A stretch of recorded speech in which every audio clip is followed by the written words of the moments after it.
Well, you know what? Fridays brings a whole lot of exciting stuff, and it brings some comedy to our show too. We've got two of the best comedians in our studio, Yaaseen and Krijay Govender. In fact, Ewan is talking to them ahead of the biggest show ever, Kings and Queens of Comedy. Even as funny as you. As funny That's as what you. you're reaching.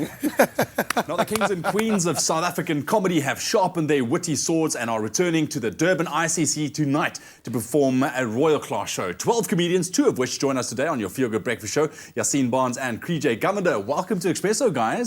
Nice to have you. Thanks for having us. Thank you. Yaaseen, let's talk a little bit about your journey, man. From where you started out, you started doing one-liners on Twitter. Now you're performing with some of the biggest comedy heavyweights in South Africa, the kings and queens of comedy. Yeah, I started off Twitter. Someone was just like, Yaaseen, we like your stuff, do it on stage. And now it's my job. And now I'll say one of the kings and queens of comedy. Do I fall under that title now? I think so. But I hope not a queen, though. But actually, at the same time, I hope I am the queen, because if you look at the chessboard, like the queen moves the most, so I would rather be a queen than a king of comedy. You'd rather be a queen than a king. That's what I heard. I mean, it must be incredible for you, and just in terms of, personal enrichment, in terms of how you move through the industry. It's not an easy industry if you think about it. No, I think I've been blessed with a lot of the big boys been seeing me and been helping me, giving me the step-ups. And yeah, I've done I was on tour also with Riyad Musa last year, which for me was amazing, because he's one of the big boys. And then from that, this came about as well. So yeah, things are happening. So, Krijay, what can we expect from the show tonight? Because from what I heard, it's going to be incredible. I think there's about 13 comedians. So I think what you can expect is variety, something for everybody. So if animal jokes are not your cup of tea, there'll be jokes about politicians. There's always jokes about politicians who write our material, as it won't be a comedy show if there aren't any. No. There's some great material that came up this weekend, so I'm looking forward to that. And I think variety is the key word. How do you go about preparing for a big show like this? I mean, do you write your entire show beforehand, or do you kind of just have an idea about what you're going to be doing and then go on stage and read the audience and decide on the spot? How does it work? For me, it's a mix of that, where you sort of know what you want to say, but when you get there on the night, you'll realize someone told a joke about the politics, so you must change it up. And then as you go up, you need to feel the crowd and read what they know as well.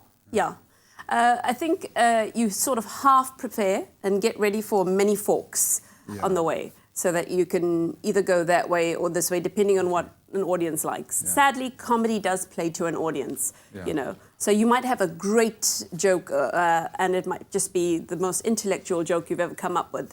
And you think it's amazing. And on that night, there's a voice saying, beep, beep, don't do it. And then you do it. So I told you so. And the silence, the silence of I told you so. The silence of I told you so will come out, and then you go for the crassest joke you've got. Yay! We're all back on. What do you do when you hit that death on stage? Do you just roll with it? Roll with it to carry on? Just smile and wave. In the wise words of the Madagascan penguins, just smile and wave. Like it never happened. You can see his whole queen thing, because who smiles and waves, really? The queen smiles and waves, or half a smile. He does it perfectly. Look at that. You see, I love it. Listen, just before we wrap up, the South African comedy scene, is doing amazingly. It's exploding. We've got guys representing us abroad. Trevor Noah comes to mind, obviously one of the biggest ones as well. Why do you think we are doing so well when it comes to comedy in South Africa? Because it's cheap. Right on. Yeah. Okay. Because we fall to the country where there's so much to talk about and so many voices and different kinds of people. So there has to be some form of funny in everything we do. Absolutely. And we are asking for everything to fall. So the rand has listened and it's fallen, and comedy is cheap. It fell well. Fell well. So it's a mic and comedian. So it's cheap, and I think we also in that time of our country's history where we need to just release a little bit more, because there's a lot of stuff going on behind the scenes. Yeah. And so you need to release, and laughter is one of the best ways to do that. That's why we love you guys so much. So that's the Kings and Queens of Comedy. It is a one-night only performance, and it is tonight at the Durban ICC, and you can check out not only Yaaseen and Krijay, but also Chester Misting, Celeste Ntuli, Tumi Morake, and many, many more. Don't miss it.